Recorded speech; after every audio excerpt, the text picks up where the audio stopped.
Hello and welcome back to English Today, and this is DVD 6 and the second DVD of your elementary level. And in this DVD you will see another 3 episodes of our story That's Life, followed by our special TV programs. In the first, a music expert talks about John Lennon, followed by a business debate about Bill Gates. Then, in the grammar section, we will study the regular and irregular verbs of the past tense, adjectives, and the use of should for giving advice. Okay, so enjoy your studying and have fun.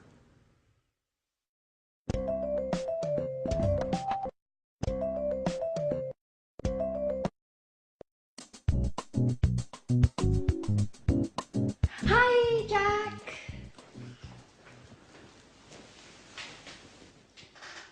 Yes, that's exactly what I told him.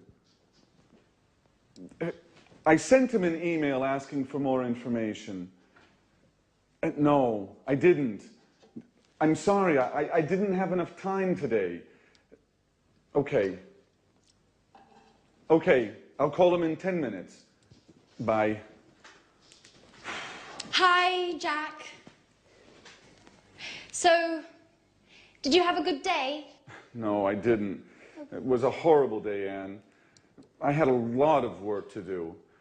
First, I met some clients in the city. We met at 9 o'clock and finished at 2. After that, I checked the monthly loss and profit accounts twice, and then I wrote some letters. I am so tired.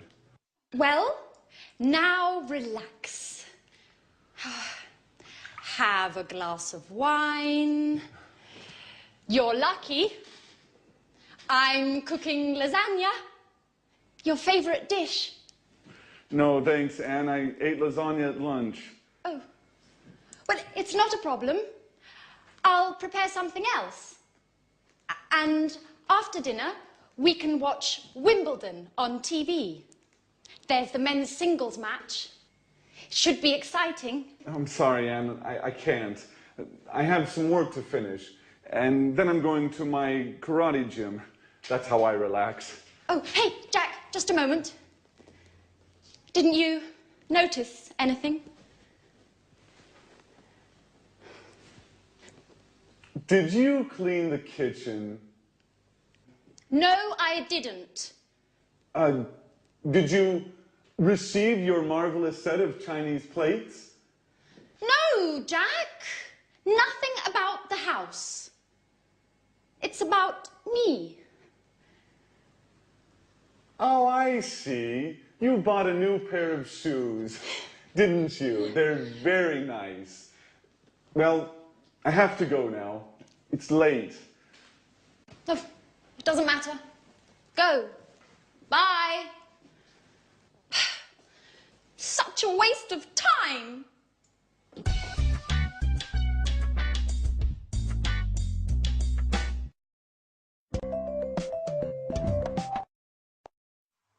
Hello and welcome to English Today, your live program where you can learn the English language. Now, did you see the last episode of That's Life? Well, I think Jack needs a pair of these. What do you think? I mean, honestly, men. Let's change the subject and talk about something else, shall we? Let's talk about regular and irregular verbs. Let's take an example, the verb play. Well, in the past, it's very easy because regular verbs just take ed at the end. So play plus ed becomes played. Another example, start plus ed becomes started. Let's look at those on the screen now, because there are certain things that we need to know about the pronunciation and the spelling in particular of regular verbs in the past. So, as we said, the simple verbs are play, visit. You just add ed, so it's played and visited. What happens if a verb ends with e? Well, it's simple. We just add d. So live becomes lived, just D. Dance becomes danced. You just add the D. There's no need to add another E, okay? Then what happens if the verb ends in a Y? For example, hurry.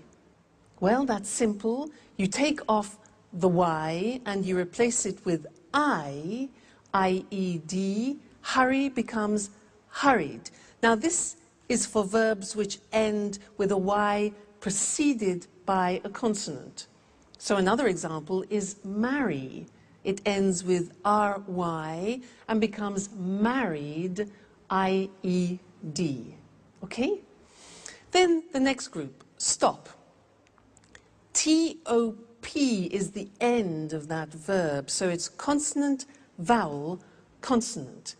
With these verbs, what we do is we double the consonant. So stop becomes stopped with double P, but the pronunciation doesn't change, okay? Another example is prefer. Prefer becomes preferred, double R. Okay, again, pronunciation doesn't change. So these are the things you need to remember about the simple past, regular verbs. Mainly, it's a problem of spelling. Okay, otherwise, it's easy. The problems begin with the irregular verbs because you have to learn them by heart, which means by memory. You have to learn them individually. Now, I am going to read some to you, some of the most important ones. Some of them you have already heard in the story, so listen carefully to the pronunciation. Buy, bought. You notice that O-U-G-H-T is pronounced ought. Buy, bought. Come, came. Do, did. Drink, drank. Eat, ate. Find, found. Get, got. Give, gave. Have, had. Make, made. Meet, met. Read, read. Notice that. Now, read and read are written exactly the same, but the pronunciation changes in the past tense. Read, read. Say, said. Send, sent. Speak, spoke. Tell, told. Think, thought. Watch that again. O-U-G-H-T, ought. Write, wrote. Okay, so some of those are the most important irregular tense verbs that you will hear. All right, now, let's go and join our friends again in That's Life. And the girls are looking at an album of photographs. Listen to them carefully and see how many past tense verbs you can pick out, okay? And then we'll continue with our studying of it after. They're very important, these verbs. See you later. Bye.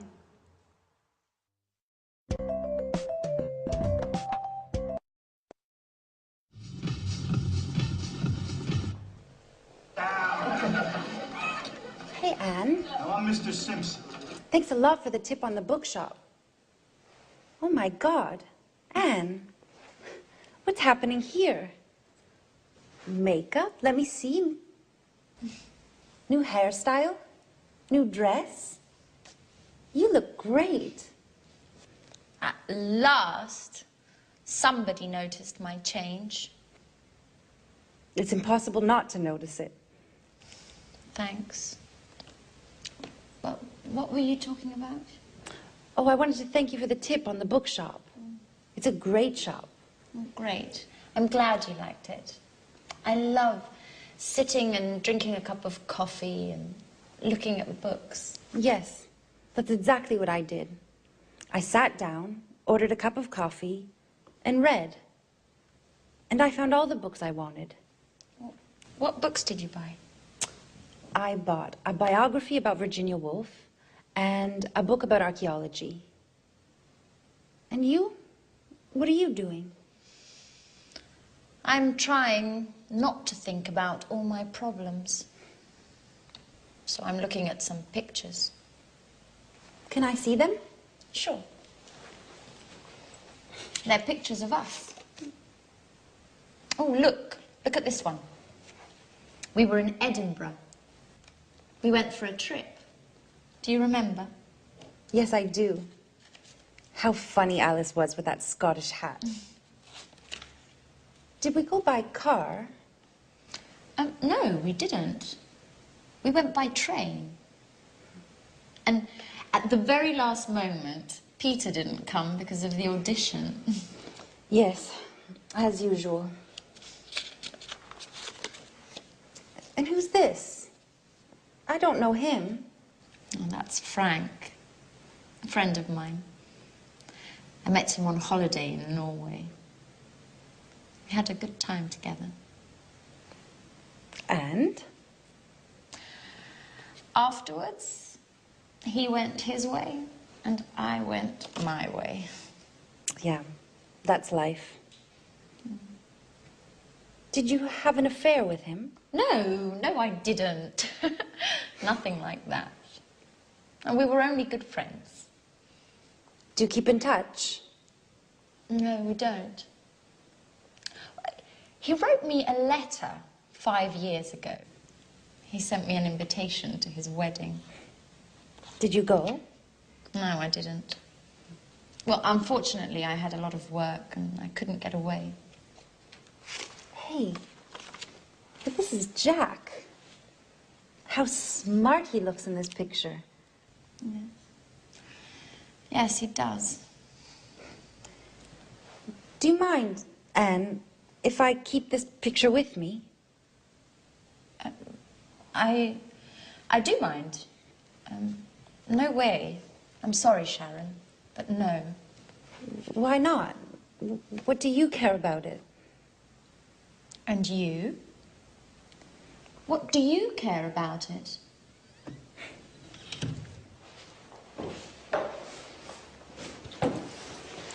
Hey, girls. What's happening here? Nothing at all. Why?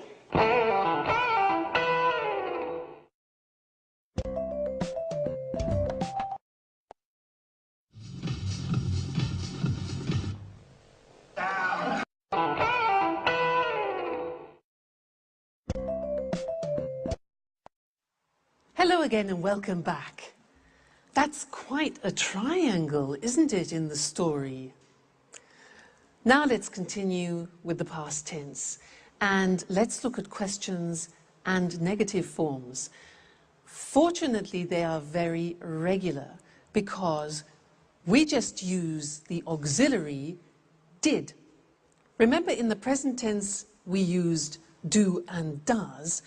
Well, in the past tense, we only need did, and in the negative, didn't. So things are easier, okay? Now, I want to do a little exercise with you to practice questions. I will say a sentence in the positive form, and I want you to formulate the question. Let me give you an example. I say, I went out last night. Went, the simple past of go. Exactly. So the question is, where did you go? All right. Now I want you to practice to formulate the questions. Next example. I saw a good film. I saw a good film. What film? All right. Did you see? Very good. See, saw. Very good. After we went to a pizza place.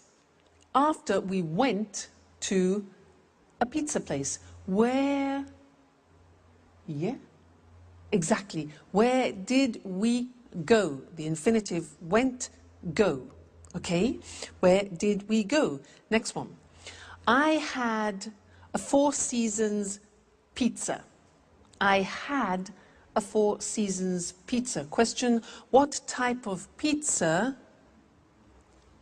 did you have? Exactly. Have is the infinitive of the past tense had. Great. Next one. We drank some beer. We drank some beer. What good did you drink? What did you drink? Great. Next one. We talked about the film. We talked regular about the film. What? What did you talk about? So it's a regular verb. We take off the ed, the infinitive, talk. What did we talk about? Great. Next one. We left the restaurant at 11:30. We left the restaurant. What time did you leave? Very good. Leave is the infinitive of left. What time did you leave the restaurant? And the last one, be careful here. It was very good. It was very good. What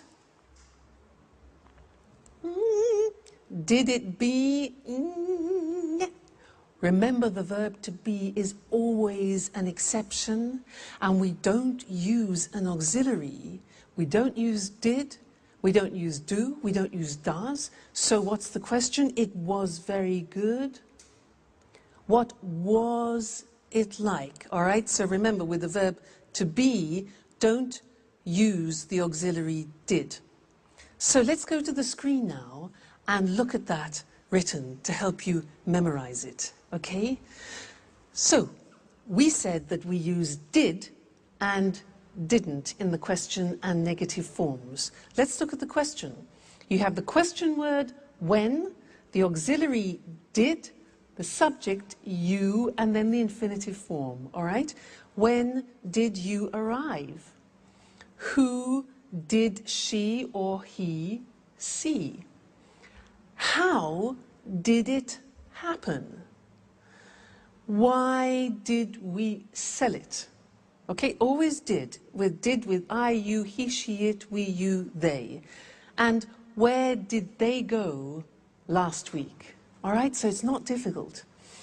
Now the negative, well, we take did not and we abbreviate it to didn't, and we say, I didn't see them last month, you didn't hear me, he or she didn't visit him last week, it didn't rain last month, we didn't buy the house, they didn't go to the party yesterday. So again, didn't with all the forms, I, you, he, she, it, we, you, they, all right? So now you know the positive form, the question form, and the negative form of the simple past tense, which means you can have some fantastic conversations with any of your English or American friends. All right, so keep listening for that, and we'll keep talking about it in the future lessons. So take care until then. See you soon. Bye.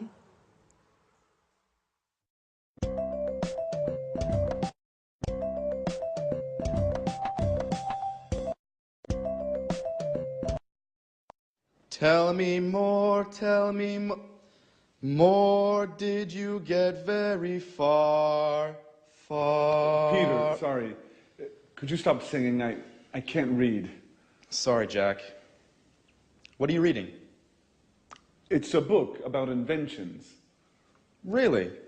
Can I have a look? Sure. I'm reading about the computer. Oh, Jack.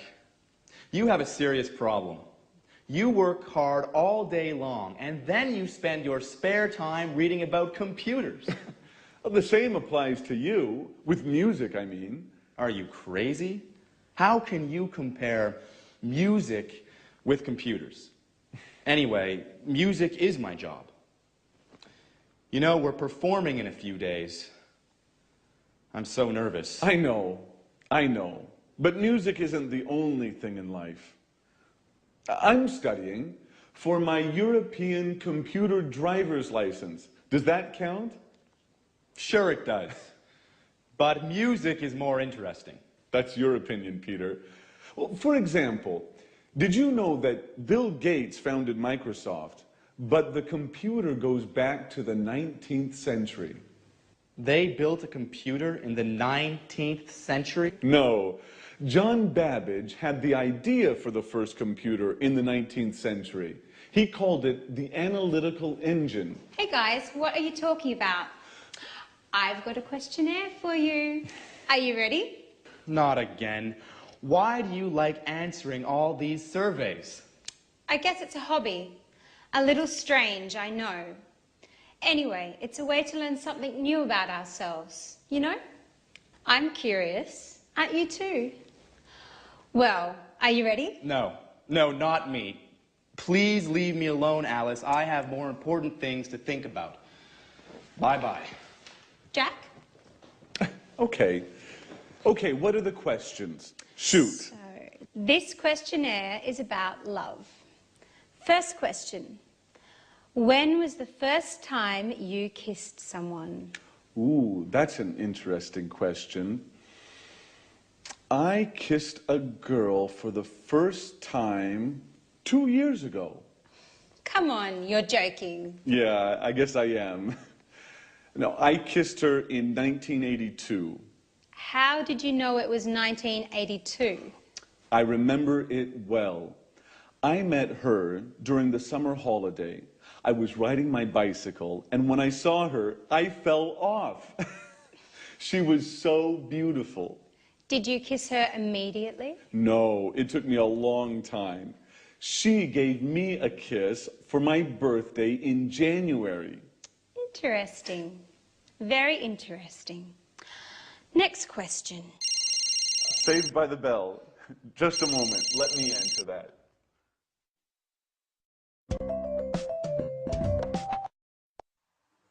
Welcome back again. It's good to see you.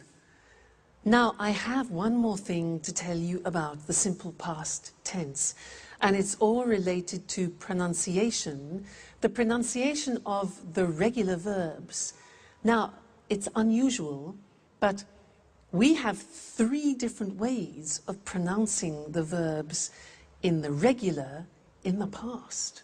So we need to look at the screen and study those together. It's quite interesting. Let's take the first group. Look at the verbs. Watch, dance, laugh, wash, and walk. Now, if you notice, those verbs end with a hard sound. Watch, dance, laugh, wash. Okay, those are hard sounds. Now, when we add the ed, what happens is the pronunciation becomes T. We don't say watched, we eliminate the E and we say watched. Okay? Interesting, hey? So, look at that. Watched, danced, eliminate the E, pronounce the T.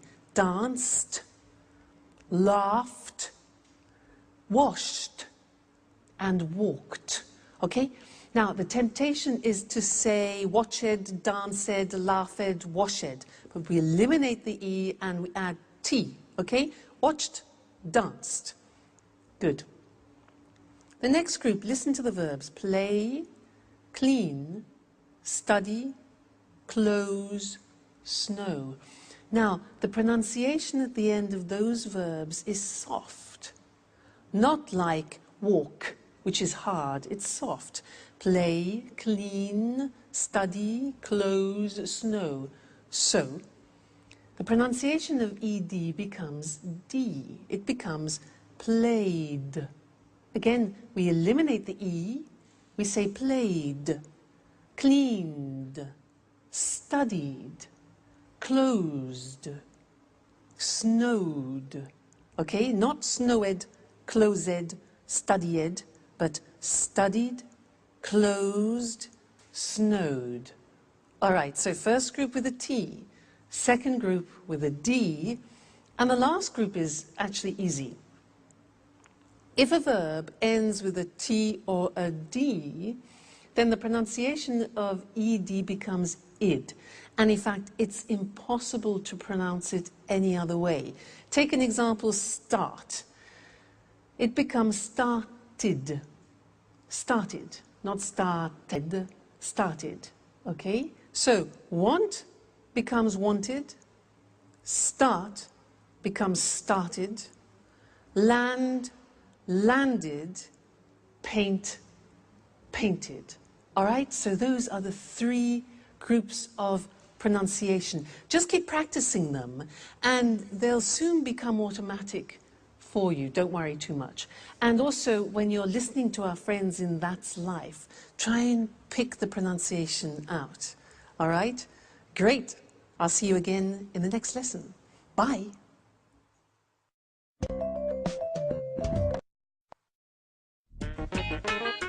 Hello?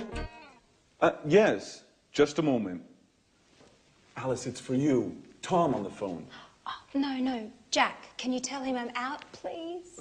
No, Alice, I told him you're at home. Oh, make something up, please. I don't want to talk to him. He's so boring. Tell him I'm ill or something else. Whatever you like. Hello, Tom? Hello? Tom, I can't hear you. Hello?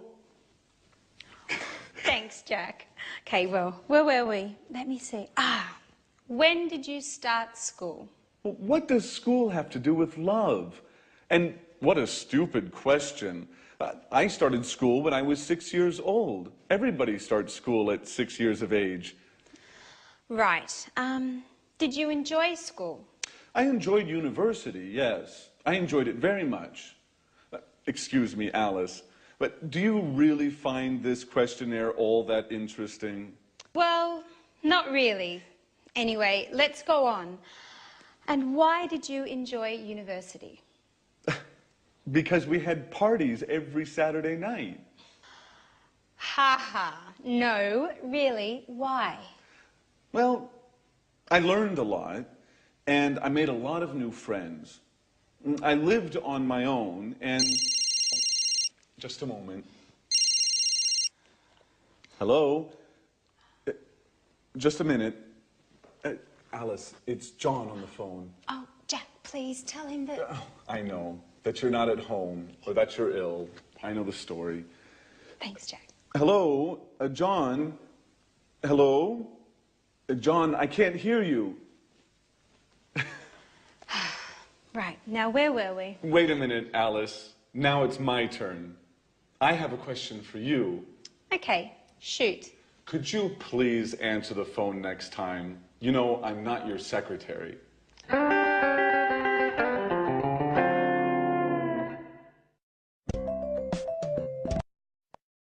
Hi again, and welcome back to your live English language learning program. Alice has a lot of admirers, doesn't she, girls? How does she do it? Now, I want to do an exercise with you to help you practice recognizing past tense verbs. Okay, so I'm going to become a newsreader. I'm going to read you the 9 o'clock news in English, and I will use about 22 verbs in the past. I want you to listen carefully and try and recognize as many as you can. All right, so let me get in position. Are we ready? Okay.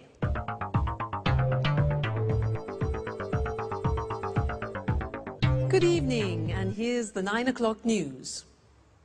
Yesterday, 10,000 people left their workplace and went into the streets of London to protest against the government's new labour law.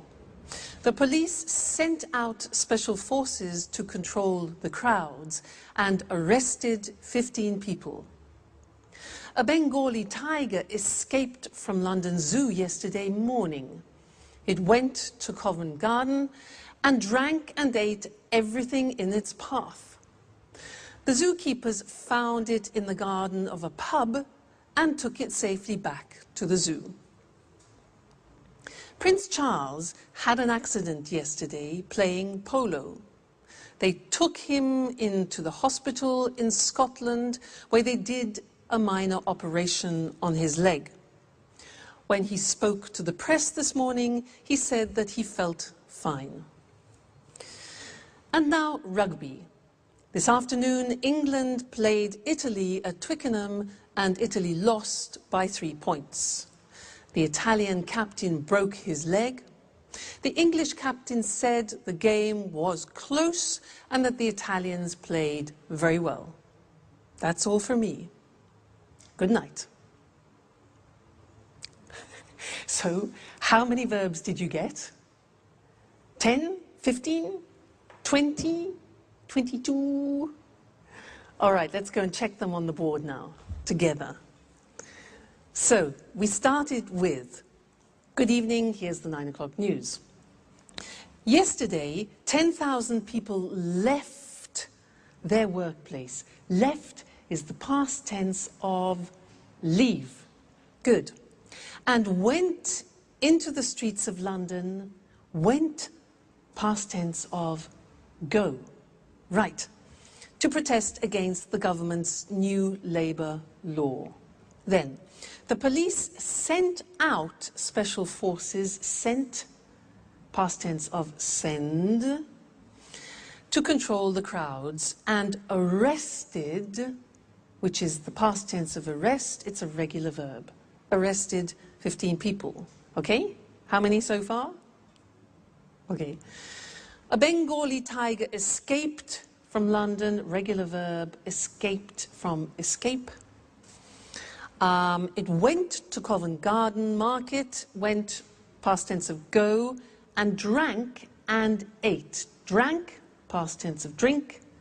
Ate, past tense of eat.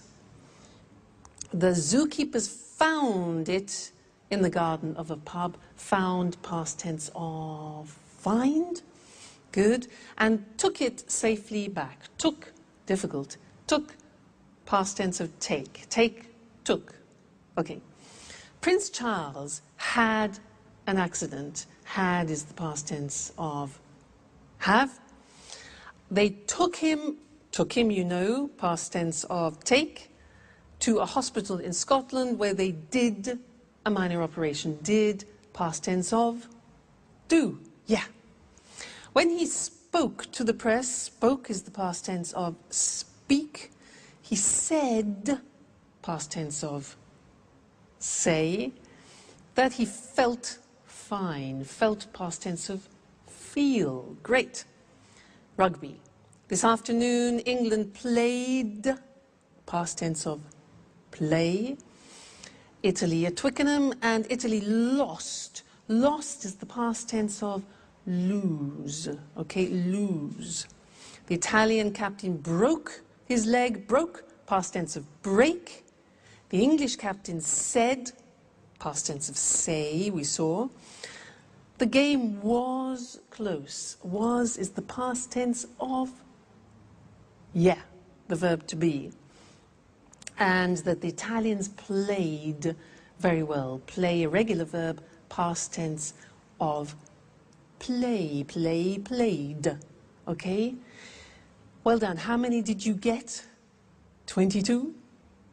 20? 18? 19? I know it's difficult at the beginning. And in fact, that is often one of the most difficult things, is recognizing English pronunciation. That's why it's very important for you to learn good pronunciation at the beginning, because it will really help your comprehension. So, take care, and I'll see you in the next lesson for more practice. Bye.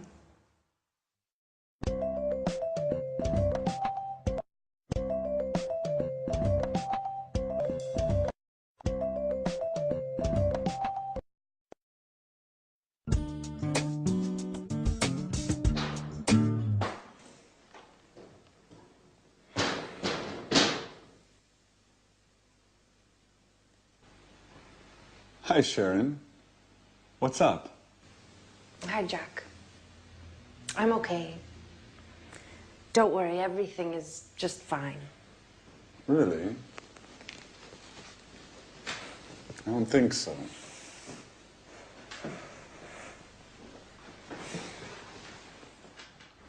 Come on, tell me what's happening. Some problems with Peter? No. Well, yes. But I don't think you're the right person to talk with. Well, maybe you're right. but I can't stand seeing you so sad. And this, what does it mean? Don't worry, I'm not leaving forever. My colleague Lucy invited me to spend the weekend at her house. She has a cottage in the countryside, near Brighton. We are leaving in the evening, right after work. The countryside is lovely there. I hope so. I need a break. Living with Peter is getting hard.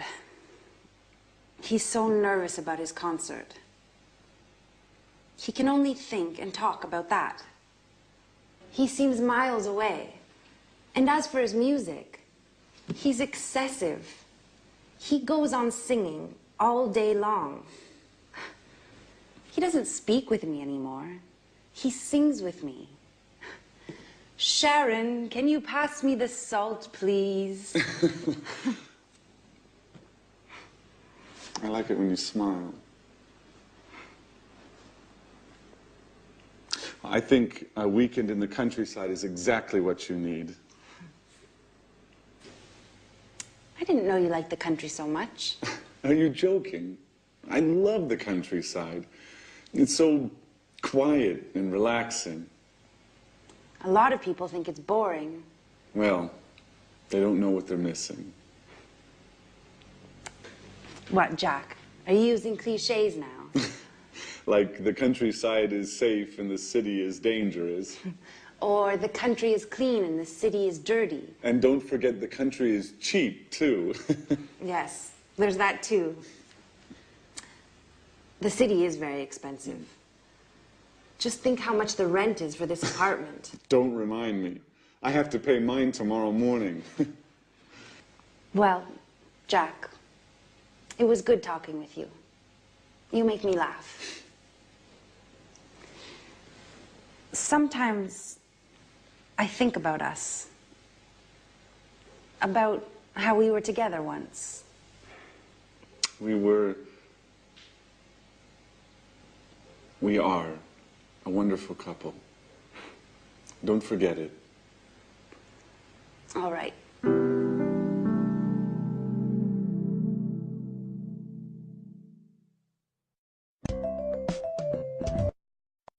Hi again. How are you? So, Jack and Sharon both like the countryside, do they? Can you imagine them alone in a house in the country, cheek to cheek? We'll see. Could be interesting. Now, in this lesson, I want to talk to you about adjectives. Adjectives. In that last episode, they talked about the city and the countryside. So let's look at some adjectives that we could use to describe the city and the country. For example, the countryside is beautiful, but often cities are the opposite of beautiful. We say ugly. Beautiful, ugly, all right? Usually the countryside is quiet and the city is noisy. Noisy. The countryside is usually safe, whereas cities can be, dangerous. Life in the countryside is slow, whereas life in the city is fast. The countryside is rural, whereas the city is urban, all right? Usually the countryside is charming, and often cities are modern. Life sometimes in the countryside can be boring, but life in cities is usually interesting. Life in the countryside can be very relaxing, whereas the city is usually exciting. The countryside is very clean, Anne would like that, whereas often cities are dirty. The countryside is usually cheap, whereas cities are often expensive.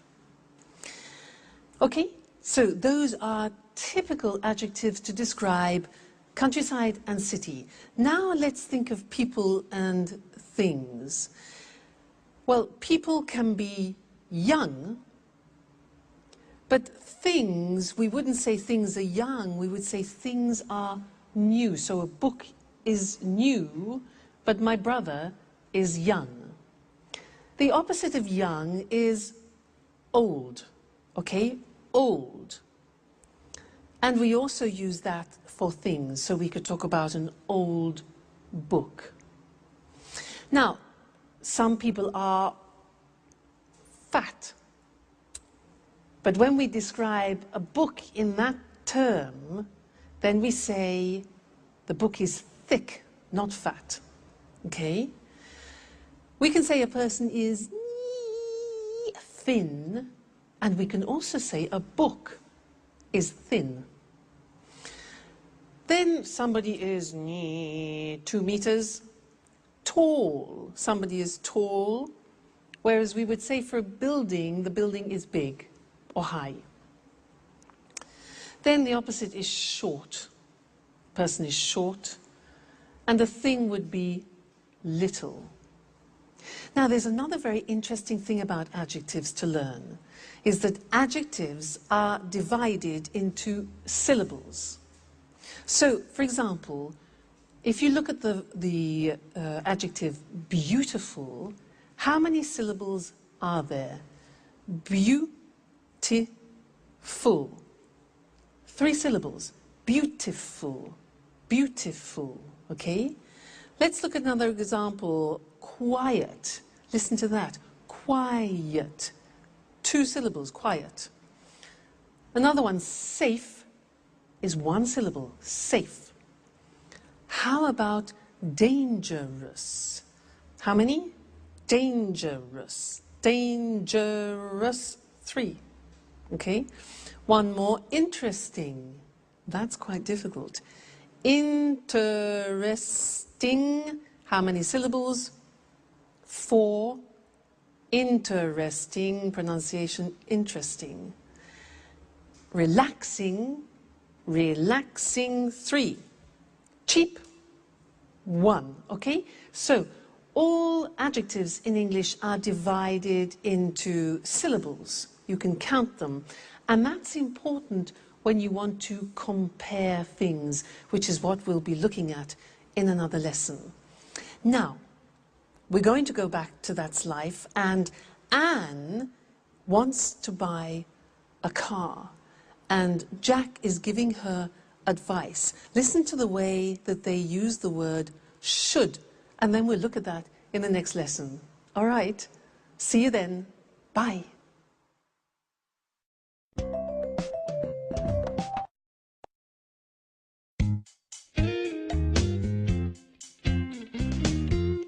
Oh, hi, Jack. Do you have a moment? I always have time for you, Anne. Can I ask you a question? Sure. How can I help you? Well, I need your advice. I want to buy a new car. Ah, you should buy a fast, expensive sports car. Come on. I can't afford a sports car. My car's old. It's too big. And it's difficult to drive. Very good reasons to buy a new car. Yes. I'd like to buy a small, stylish car that's not too expensive. A small, stylish car that's not too expensive. And for young people. Of course. You shouldn't buy a car for old people. So, what car should I buy? I don't understand anything about cars. Well, what about buying a Ferrari? Are you joking? Just kidding. Let me think. Oh, can I have a look?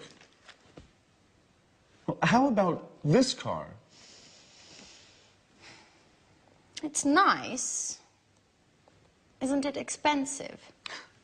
All cars are expensive these days. By the way, did you hear about Sharon? Yes. I met Peter in the afternoon.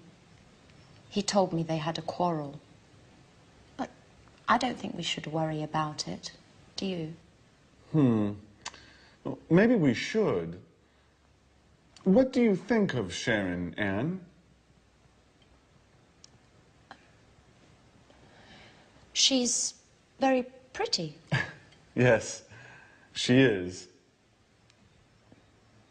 What about me, Jack? Do you think I'm good looking? Come on, Anne. Well, you are very attractive. Do you really think so? Yes, Anne. You are always on my mind. Oh, Anne, I'm sorry. Doesn't matter, Jack.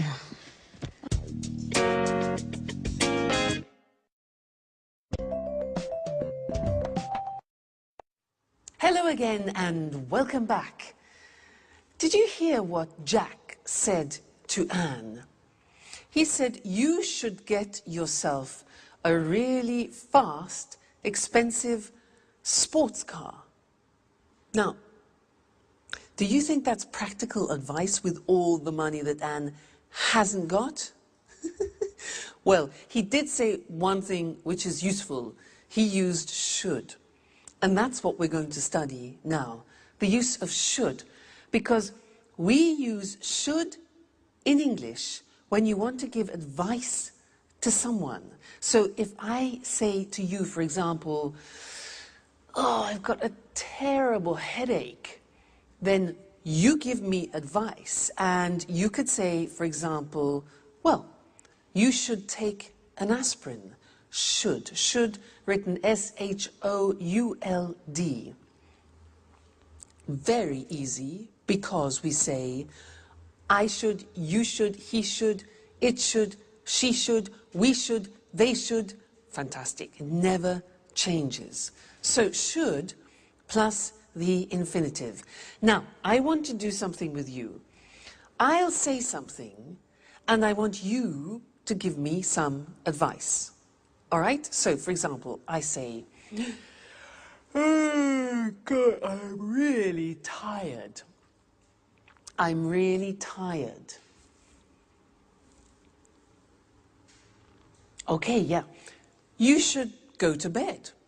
Or you should rest. Exactly. Next one. I'm getting fat.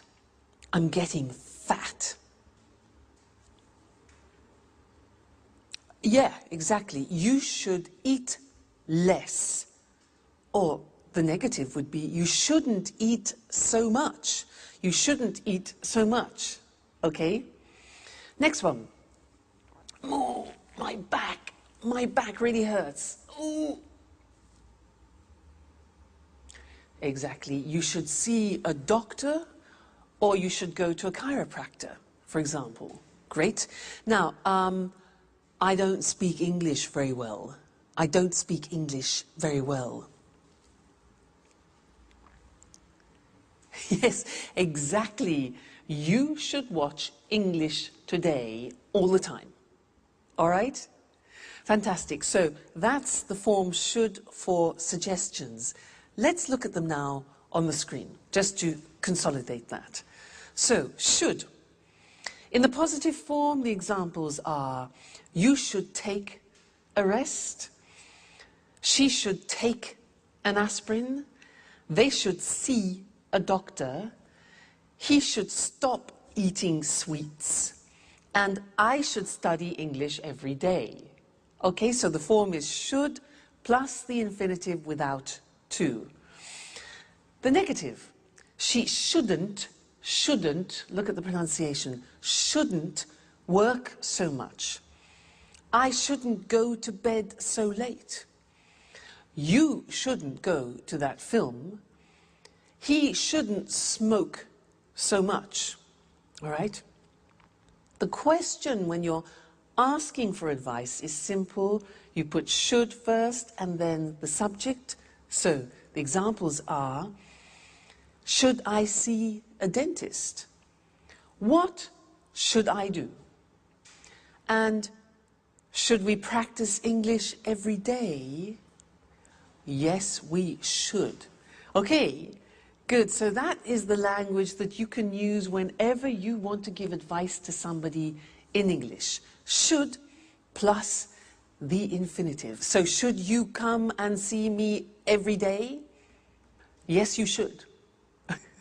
Okay, and you should come to the next lesson. So I'll see you there. Take care. Bye.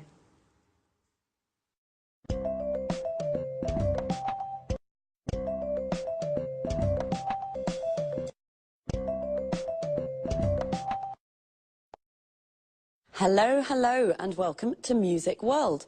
And welcome to Tony Moore, our music expert. In this week's edition, we want to celebrate the life of a great musician from Liverpool. Maybe the greatest pop musician of all time. Right, Tony? Yes, that's right. And of course, we're talking about John Lennon. Yes, John Lennon, a famous singer and songwriter, but also sometimes a controversial figure. OK, Tony, let's look at the important moments of his short but very successful career. Well, John was born on October the 9th, 1940, in Liverpool. He had a difficult childhood. His parents separated, and John lived with his aunt, Mimi. She was very, very strict, and she didn't like John spending all his time playing the guitar. So John had a difficult childhood. And what about the Beatles? When did this amazing pop group start playing together? In 1958, John met Paul McCartney at art school in Liverpool. This was the beginning of their musical journey together. Shortly afterwards, George Harrison joined them. At the beginning, the band was called the Quarrymen. But in 1959, they changed the name to the Beatles. Interesting. Where did the band play? Well, in Liverpool, of course, at the Cavern Club. But they gave their first series of performances in Hamburg, at the Star Club, in the city's red light district. The Beatles were very happy and had lots of fun in Hamburg. It was here in Hamburg that they developed their look, and in particular their famous hairstyle, a hairstyle that suddenly became fashionable all over the world. Ah, that hairstyle. They were called mop tops, weren't they? Yes, that's right. What was their first #1 single? The single, Please Please Me. It was an immediate success and went to the top of the charts. That's right. Well, the four lads from Liverpool played together as the Beatles until 1970. Their last album was Abbey Road. Then the band broke up. To the disappointment of all their fans. And then, what did John do next? He started a successful solo career. Imagine and Plastic Ono Band were popular albums. Did John ever try to reunite the Beatles? Oh, no. His relationship with Yoko Ono became very, very important for him. John and Yoko started to get involved in politics. They began to spread a message of world peace. And when was he killed? John was killed on the 8th of December, 1980, outside his New York apartment in the Dakota Building. Who killed him? Mark David Chapman, a Beatles fan. And why? Well, he was crazy. He was mad. He said Lennon had betrayed the ideals of his generation. Yes, well, John was only 40 when he died, but he certainly isn't forgotten. No, he certainly isn't forgotten. Today there's a garden in Central Park called Strawberry Fields to remember John's life. It's near the Dakota Building. OK, so John Lennon. John Lennon, perhaps the greatest pop musician of all time. Thanks to our expert, Tony Moore. Thank you. Goodbye. Goodbye. See you again next week for another edition of Music World. Goodbye.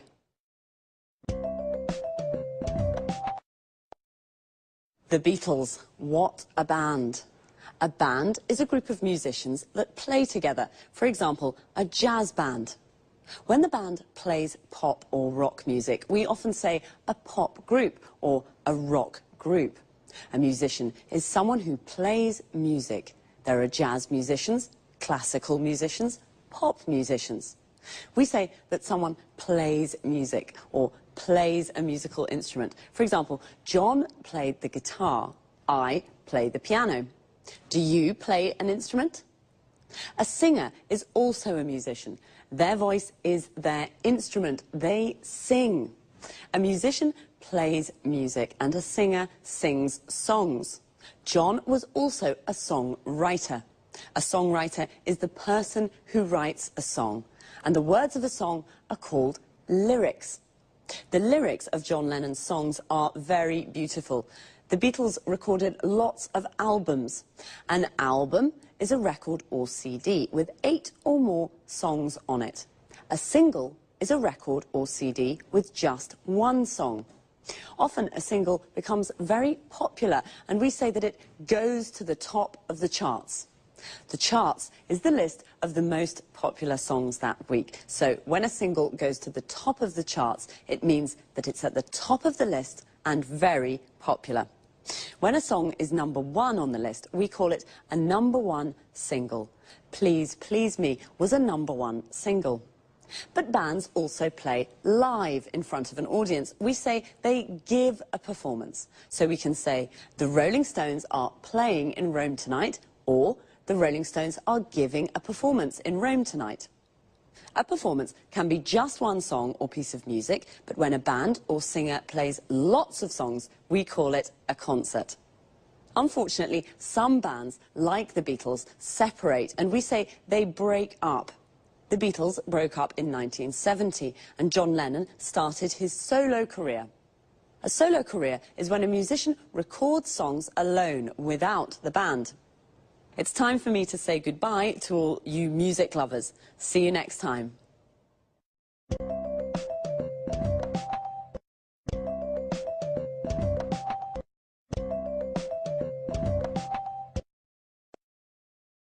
Good evening, and welcome to this week's edition of Let's Talk. In the studio with me this evening are our commentators, Marie and Tom. How are you? Fine, thanks, Eric. Very good.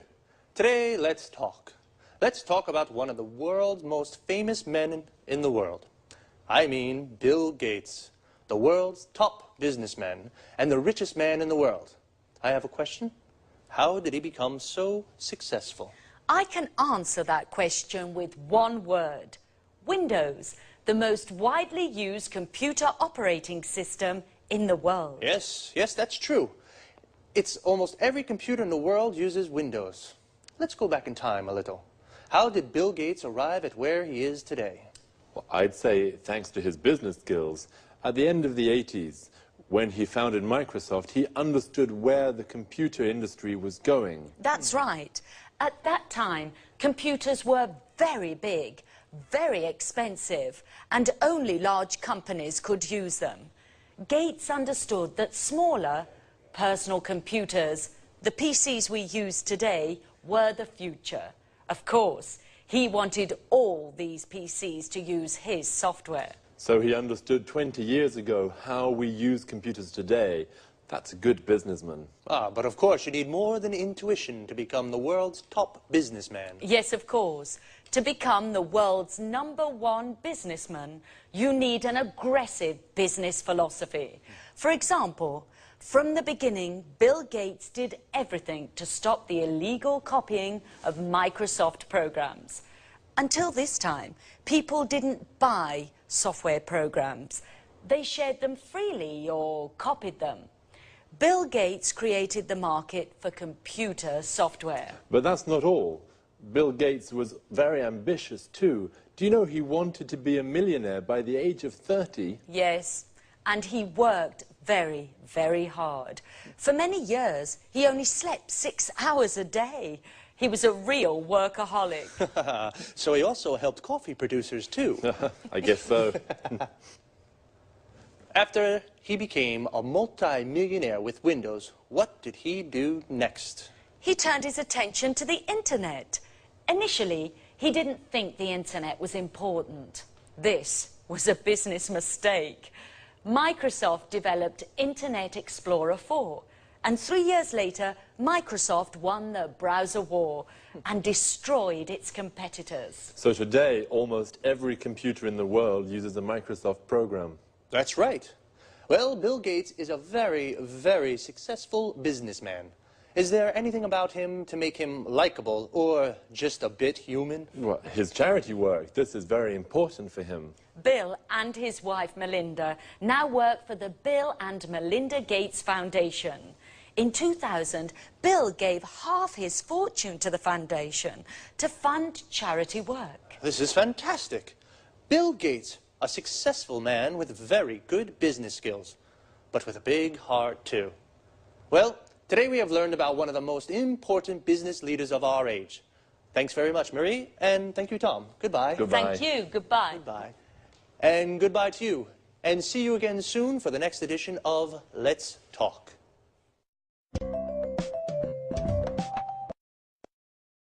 Well, Bill Gates is definitely the most famous businessman in the world, but I didn't know he was so generous. A businessman, or businesswoman, is a person who works for a company or for themselves, and they are always looking for ways to make money. To be a successful businessman, you need good business skills. In other words, good ideas to sell more and to make more money. Bill Gates has very good business skills. He founded Microsoft. To found a company means to start a company. And Bill Gates founded Microsoft because he knew where the computer market was going. What is the computer market? The people who buy computers. The people who buy a product are the market of that product. Bill Gates even created a market for computer software. To create a market for a product means you are the first person or company to sell that product. He also destroyed his competitors. Competitors are the people who sell the same product as you. Of course, to be so successful, Bill worked a lot. We say he was a workaholic. Workaholic comes from the word alcoholic, a person that drinks a lot of alcohol. And he became a multi-millionaire with his business philosophy. A multi-millionaire has lots of millions of euros or dollars. Someone who has 1 million is called a millionaire. A business philosophy is how someone wants to run a business. To run a business means to manage a business. Bill Gates runs his business very well. And not only, he gave half of his money to a foundation, which is an organization that funds charity work. To fund something means to give money to an activity. And charity work is when people work to help each other. So, very smart, but also very generous. I think I would be generous like Bill if I were a multi-millionaire too. See you soon.